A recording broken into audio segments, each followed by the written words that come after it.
Hello दोस्तों, स्वागत है आपका अपने YouTube channel knowledge of pharmacy में। सो गाइस, आज की इस वीडियो में हम बात करने वाले हैं फंगल इन्फेक्शन के बारे में कि फंगल इन्फेक्शन क्या होता है, इसके क्या-क्या कारण होते हैं, कौन-कौन से लक्षण आपको देखने को मिल सकते हैं। साथ ही हम जानने वाले इसके प्रॉपर ट्रीटमेंट के बारे में। तो यदि आपको बार-बार स्किन पर जलन हो रही हो, खुजली हो रही हो या इरिटेशन हो रही है, तो हो सकता है कि आपको फंगल इन्फेक्शन हो। तो यहाँ बहुत ही कॉमन स्किन प्रॉब्लम होती है। इसको सही इलाज और सही जानकारी से ठीक किया जा सकता है। तो इस वीडियो में हम बात करने वाले हैं कि डॉक्टर कौन सी मेडिसिन्स या क्रीम्स होते हैं जो सबसे ज़्यादा प्रिस्क्राइब करते हैं। तो वीडियो काफ़ी ज़्यादा इन्फॉर्मेटिव होने वाला है, तो वीडियो को बिना स्किप किए पूरा देखें। और अगर आपने अब तक चैनल को सब्सक्राइब नहीं करा तो जाकर चैनल को सब्सक्राइब करें। सबसे पहले हम बात कर लेते हैं फंगल इन्फेक्शन क्या होता है। तो फंगल इन्फेक्शन एक कॉमन स्किन प्रॉब्लम होती है जो बॉडी के किसी भी पार्ट पर हो सकती है, खास तौर पर उन जगहों पर जहाँ पर ज़्यादा नमी और पसीना होता है, जैसे कि अंडर आर्म हो गया, आपको थाइस के बीच में यह प्रॉब्लम हो सकती है। फीट एंड नेल्स, पैरों और पैरों के जो नाखून होते हैं उन पर आपको फंगल इन्फेक्शन हो सकता है। स्कैल्प पर, सिर की त्वचा पर अगर टाइम पर इसका सही ट्रीटमेंट नहीं मिले तो यह इन्फेक्शन बढ़ सकता है और भी फैल सकता है, और यह बॉडी के किसी भी पार्ट पर हो सकता है।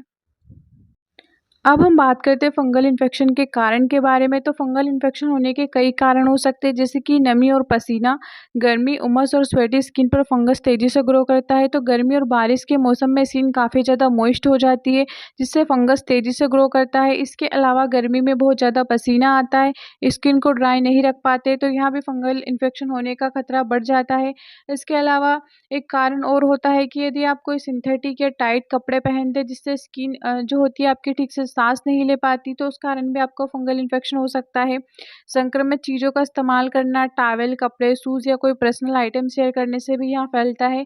तो यदि कोई व्यक्ति जिसको पहले से ही फंगल इन्फेक्शन है और अगर आपने उसके कोई पर्सनल आइटम शेयर कर लिए, जैसे कि शूज़ हो गया, टॉवल हो गया, कपड़े हो गया, तो उस कारण भी आपको काफ़ी ज़्यादा चांसेस होते हैं फंगल इन्फेक्शन होने के। इसके अलावा वीक इम्यूनिटी, डायबिटीज़, स्टेरॉइड या एंटीबायोटिक दवाइयों का ज़्यादा इस्तेमाल करने से भी फंगल इन्फेक्शन का खतरा बढ़ सकता है।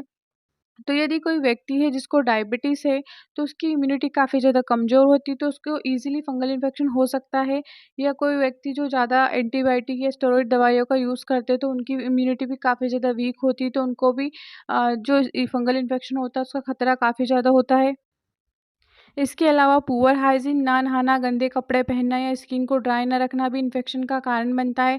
यदि आप डेली नहाते नहीं हो, गंदे कपड़े पहनते हो या स्किन को ठीक से ड्राई नहीं करते हो, तो उस कारण भी आपको फंगल इन्फेक्शन हो सकता है। या स्टेरॉइड क्रीम का ज़्यादा इस्तेमाल करना या इन्फेक्शन को दबाती, इसको पूरी तरीके से क्योर नहीं करती। तो यदि आपको फंगल इन्फेक्शन हुआ हो या आपको दाने आए हो, तो अगर आप उस पर स्टेरॉइड क्रीम का यूज़ कर लेते हैं, तो वहाँ उसको केवल सप्रेस करती है, उसको दबा देती, उसको पूरी तरीके से क्योर नहीं करती। तो ऐसी कंडीशन में आपको सिर्फ एंटी फंगल क्रीम का ही यूज़ करना चाहिए। हम बात करते हैं फंगल इन्फेक्शन के लक्षण या इसके सिम्टम्स के बारे में कि जब आपको फंगल इन्फेक्शन होता है तब कौन-कौन से लक्षण आपको देखने को मिल सकते हैं। तो इसमें सबसे पहला आता है रेड या पिंक पैचेस, आपकी स्किन पर देख पा रहे हो इस प्रकार की रिंग टाइप लाल या गुलाबी चकत्ते बन जाते हैं। इसके अलावा यदि आपके नाखूनों में फंगल इन्फेक्शन होता हो तो नाखून आपके जो होते हैं पीले और थिक हो जाते हैं, मोटे हो जाते हैं, या आपकी स्किन में काफ़ी ज़्यादा इचिंग या जलन होती है। और इसके अलावा स्किन आपकी जो होती है क्रैक्ड हो जाती है, स्किन फट जाती है और स्किन पपड़ीदार हो जाती है। तो यदि आपको इस प्रकार के लक्षण देखने को मिलते हैं, तो इसका मतलब है कि आपको फंगल इन्फेक्शन हुआ और आपको तुरंत डॉक्टर को दिखाना चाहिए और आपको प्रॉपर ट्रीटमेंट की ज़रूरत होती है। अब हम बात करते हैं मेडिसिन फॉर फंगल इन्फेक्शंस के कौन सी मेडिसिन है जो डॉक्टर सबसे ज़्यादा प्रिस्क्राइब करते हैं। तो इस वीडियो में हम प्रॉपर ट्रीटमेंट के बारे में बात करेंगे। तो किसी भी मेडिसिन को लेने से पहले अपने डॉक्टर की सलाह ज़रूर लें, खुद से किसी भी मेडिसिन का यूज़ नहीं करना है। अब हम बात करते हैं ट्रीटमेंट की। तो सबसे पहले हम बात करते हैं ओरल ट्रीटमेंट में कौन-कौन सी मेडिसिन है जो प्रिस्क्राइब की जाती है। तो इसमें सबसे पहले आती है इट्राकोनाज़ोल कैप्सूल, जो कि 100 mg का कैप्सूल होता है। यहाँ 200 mg की स्ट्रेंथ में भी अवेलेबल होता है, परंतु जो फंगल इन्फेक्शन की शुरुआती स्टेज में 100 mg के कैप्सूल को ही प्रिस्क्राइब किया जाता है। यह एक बेस्ट एंटी फंगल मेडिसिन होती है जो कि ट्राइज़ोल ग्रुप की श्रेणी में आती है और यह फंगल इन्फेक्शन को रोकने में मदद करती है। तो यदि आपको स्किन में कहीं पर भी फंगल इन्फेक्शन हो, जैसे कि रिंगवॉर्म, एथलीट फूट, जोक ईच या नाखूनों में फंगल इन्फेक्शन हो जाता है, तो उसको ठीक करने में यह काफ़ी ज़्यादा फ़ायदेमंद होती है। अब इसके डोज़ की बात करें तो सुबह शाम 1-1 टैबलेट लेना होता है खाना खाने के बाद, और इस टैबलेट को कम से कम 2 से 4 हफ्ते तक डॉक्टर लेने की सलाह देते हैं। अब हम बात करते हैं नेक्स्ट मेडिसिन की, जो कि है टर्बिनाफाइन टेबलेट, जो कि 250 mg की स्ट्रेंथ में अवेलेबल होती है।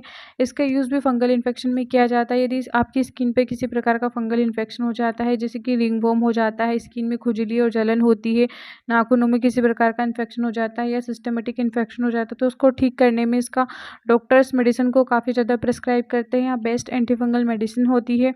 अब जान लेते हैं इसके डोज के बारे में। तो इसे दिन में 1 बार देने की सलाह दी जाती है। इसे रात के टाइम लेने की सलाह दी जाती है। इस टैबलेट को कम से कम 2 से 6 हफ्ते तक लेने की सलाह दी जाती है। डॉक्टर इट्राकोनाज़ोल टैबलेट के साथ में इसे प्रिस्क्राइब करते हैं, तो यह काफ़ी अच्छी टैबलेट होती है। टैबलेट आती है लीवोसिट्रिजिन, जो कि 5 mg की टैबलेट होती है। तो यदि आपको फंगल इन्फेक्शन के कारण खुजली या इचिंग हो रही हो, जलन हो रही है, तो उसको ठीक करने के लिए डॉक्टर इस मेडिसिन को प्रिस्क्राइब करते हैं। अब हम जान लेते हैं इसके डोज के बारे में। तो इसे भी दिन में 2 बार सुबह शाम लेने की सलाह दी जाती है। तो यह काफ़ी अच्छे से वर्क करती है। नेक्स्ट हम बात करते हैं टॉपिकल ट्रीटमेंट की। तो इसमें आते हैं क्रीम, जैसे कि कीटाकोनाज़ोल, यहाँ एक बेस्ट एंटीफंगल क्रीम होता है। तो यदि आपको स्किन पर कहीं इन्फेक्शन हो रखा हो, तो इस क्रीम का यूज़ किया जाता है। तो आप फ्लूलिकोनाज़ोल या इट्राकोनाज़ोल दोनों में से किसी एक क्रीम का यूज़ कर सकते हैं।